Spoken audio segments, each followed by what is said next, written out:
Bonjour, voici une nouvelle vidéo pour le cours inversé. Alors c'est quoi tout d'abord un cours inversé? Donc le cours va être retranscrit grâce à cette vidéo YouTube qui va être sur le site Le Monde des SES, vous l'avez trouvé si vous la regardez.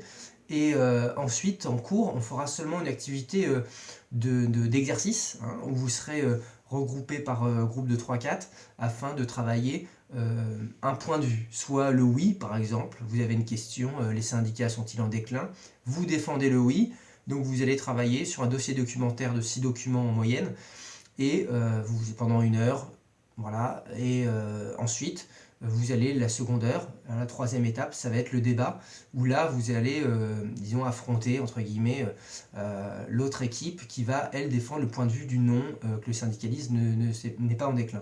Donc voilà pour la méthode, 3 étapes, ce cours, donc bien l'écouter, vous notez ce qui est dit, comme en classe, et puis après, une fois qu'on se retrouve, eh bien, vous ferez simplement les exercices, défendre un point de vue, et donc évidemment ce cours vous permet, là, cette vidéo vous permet de bien comprendre.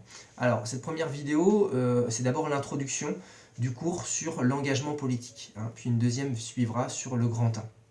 Alors, quelle est la réalité de l'engagement aujourd'hui en France? Ça va être ça notre problématique de ce chapitre. Quelle est la réalité de l'engagement aujourd'hui en France? Il y a plusieurs degrés tout d'abord de l'engagement. On peut simplement, si on faisait une frise horizontale, du moins engagé au plus engagé, on verrait dans le moins engagé, c'est peut-être celui-là qui suit peut-être le 20h, périodiquement, le journal télévisé, parce que c'est un tout début de socialisation politique. Et puis après, sur cette frise un petit peu plus loin, on a celui-là qui lit le journal papier, peut-être même celui-là qui lit le journal papier quotidiennement, et puis évidemment plus Le Monde que Voici.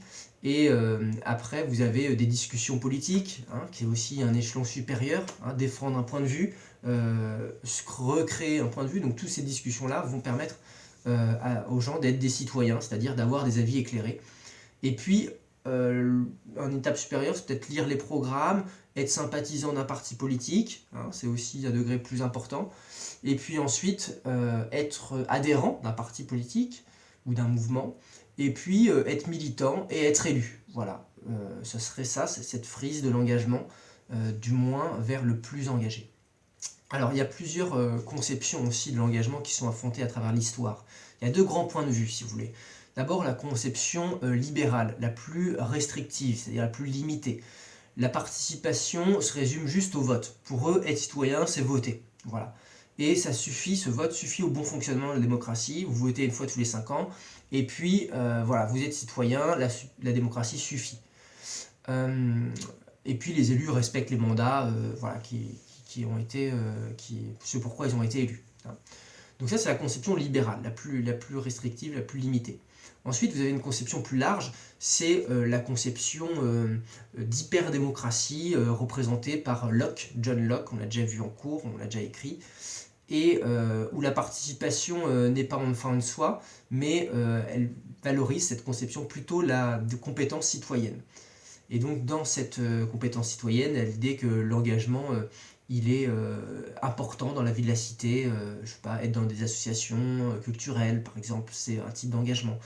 Et, et voilà, donc c'est une conception plus forte. Et puis la conception peut-être anarchiste, la plus encore importante, c'est que tout est politique. Même aller au supermarché, c'est politique parce que est-ce qu'on achète un produit biologique, est-ce qu'on achète un produit de la marque Auchan qui appartient à des grands groupes et qui organisent une pression sociale sur les employés, une pression à la baisse sur les salaires, enfin c'est des grandes multinationales.